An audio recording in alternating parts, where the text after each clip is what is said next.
Далее прошу выступить президента Кыргызской Республики Садыра Нурғожоевича Жапарова, пожалуйста.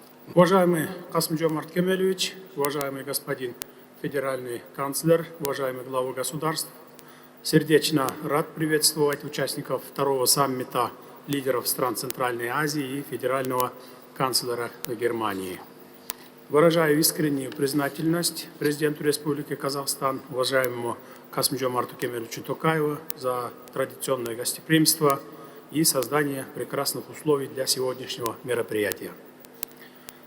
Проведение второго саммита в данном формате свидетельствует о взаимной заинтересованности Германии и стран Центральной Азии в углублении сотрудничества, которое в 2023 году вышло на стратегический уровень.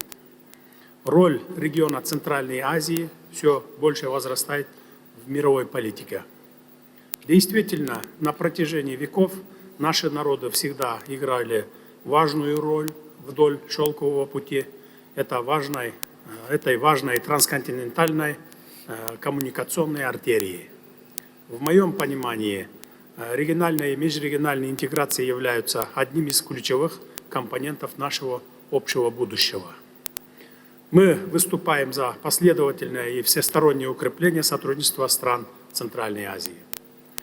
Объединение нашей политической воли и имеющихся ресурсов в русло, прежде всего, экономической интеграции, безусловно, будет способствовать улучшению уровня жизни и повышению благосостояния народов наших стран.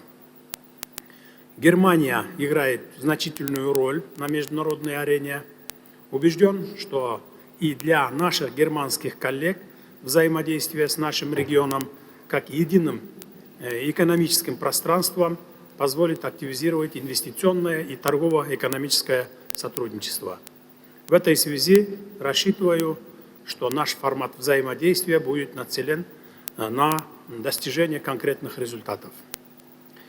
Уважаемые участники саммита, наш регион располагает всем необходимым для развития, богатейшими природными ресурсами, включая гидроресурсы, все виды металлов, в том числе редкоземельные, огромным потенциалом зеленой энергетики всех видов, динамичными, трудолюбивыми и высокообразованными людскими ресурсами. Вместе с тем, в условиях глобализации вопрос изменения климата требует особого нашего совместного внимания, которые представляют собой серьезную угрозу для Центральной Азии, где средняя температура растет быстрее, чем в любом другом регионе Земли. При этом наиболее уязвимыми к изменению климата оказались горные экосистемы региона, в том числе Кыргызской Республики. К примеру, за последние 70 лет площадь ледников Кыргызстана сократилась на 16%, а к концу столетия мы можем потерять более 80% ледников. Это может привести к дефициту воды во всем Центральноазиатском регионе, потребность в которой и без того растет в условиях постоянного роста населения и развития экономики в нашем регионе. Как известно, Германия также уделяет большое внимание вопросам изменения климата, а также эффективного и бережного использования водных ресурсов. В этой связи предлагаем совместно с Германией создать в городе Бишкек региональный центр по внедрению энергоэффективных и энергосберегающих технологий. Совместная реализация данной инициативы наряду с развитием научно-исследовательского потенциала региона и с учреждением Центра по созданию таких технологий позволит нам повысить эффективность использования водных, энергетических и иных ресурсов, снизить негативное воздействие на окружающую среду и обеспечить устойчивое развитие всего региона. Все большее значение приобретают вопросы совместного сотрудничества по повышению климатической устойчивости региона и переходу на низкоуглеродное развитие с реализацией конкретных инфраструктурных зеленых проектов. В данном контексте мы отмечаем важность и своевременность инициативы правительства Германии «Зеленая Центральная Азия», в том числе реализации региональной стратегии по адаптации к изменению климата. Передача в рамках инициативы передовых знаний и технологий, несомненно, будет способствовать эффективной борьбе с изменением климата и зеленому развитию всех наших стран. В то же время, учитывая нехватку климатического финансирования для достижения целей Парижского соглашения, отсутствие возможности широкого государственного финансирования всех климатических и экологических мер, предлагаем также рассмотреть возможность обмена государственного долга на зеленые проекты в качестве нового механизма финансирования климатических и экологических проектов. Продолжая тему водно-энергетических ресурсов, хотел бы отдельно выделить строительство Камбаратинский ГЭС-1, которое станет одной из самых больших региональных проектов. В настоящее время нами ведется активная работа по привлечению инвесторов и технологий для строительства как этого, так и других гидроэнергетических объектов в стране. Безусловно, любой предприниматель перед тем, как начать инвестировать в ту или иную страну, изучает экономические аспекты, законодательство, вопросы безопасности и гарантий своих инвестиций. 22 июля 2024 года в Кыргызской Республике был принят закон о внесении изменений в некоторые законодательные акты Кыргызской Республики в сфере защиты прав инвесторов и предпринимателей. Настоящий закон устанавливает порядок применения мер пресечения в отношении субъектов предпринимательства, осуществляющих экономическую деятельность.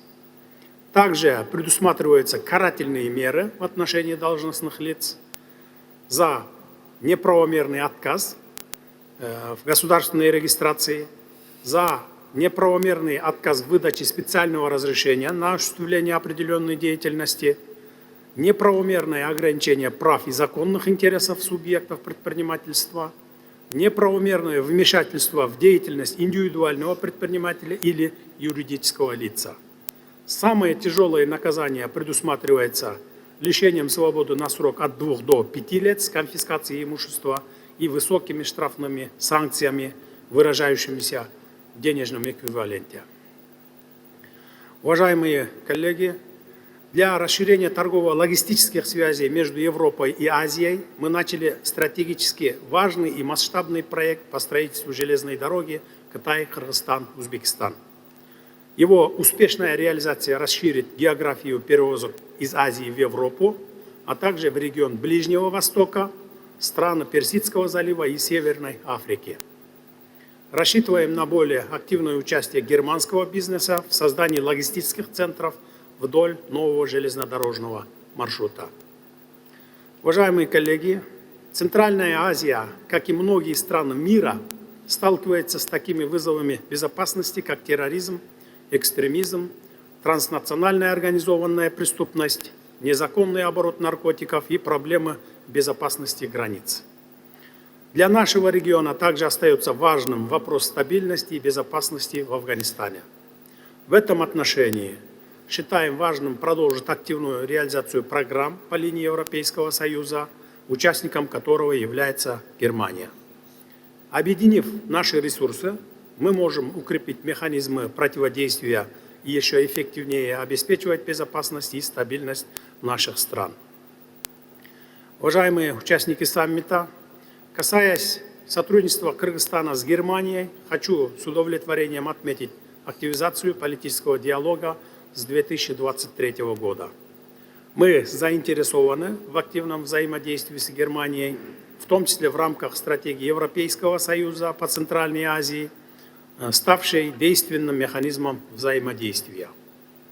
Мы также намерены поддерживать диалог с Европейским Союзом, свидетельством чему является подписание в текущем году в Брюсселе соглашения о расширенном партнерстве и сотрудничестве между Кыргызстаном и Евросоюзом. Буквально в следующем месяце в городе Мюнхене запланировано проведение 3-го заседания Кыргызско-Германского делового совета, который является профильной площадкой для диалога между бизнес-структурами. Сегодня в рамках нашего саммита также предусмотрена отдельная встреча лидеров с германскими предпринимателями, организуемая по линии Восточного комитета германской экономики. Убежден, что данная встреча позволит нам обсудить возможности в экономической кооперации и выйти на конкретные договоренности по реализации взаимовыгодных бизнес-проектов. Затрагивая немаловажную часть сотрудничества по линии культурно-гуманитарных связей, хотел бы выделить успешную реализацию сотрудничества по линии института имени Гёте и инициативы школы «Партнеры будущего» в Кыргызстане. Необходимо отметить важность поддержки деятельности этих институтов в Кыргызстане, в особенности по вопросам обучения немецкому языку в стране. Дорогие друзья, на мой взгляд, нам необходимо более эффективно использовать наш формат сотрудничества. В целях институционализации нашего сотрудничества предлагаю проводить профильные встречи на министерских уровнях во всех сферах взаимного интереса. Учитывая, что Германия на протяжении многих лет занимает лидирующие позиции в мировой экономике, уверен, что это позволит более предметно обсуждать конкретные предложения, реализация которых будет иметь определенные результаты. В завершение хочу подтвердить приверженность Кыргызстана к дальнейшему укреплению сотрудничества и углублению наших отношений. Выражаю надежду на то, что итоги нашего саммита будут способствовать эффективному сотрудничеству в приоритетных областях, представляющих взаимный интерес между Германией и странами Центральной Азии. Благодарю за внимание. Благодарю вас, уважаемый Садыр Нургожаевич, за интересное и конкретное выступление.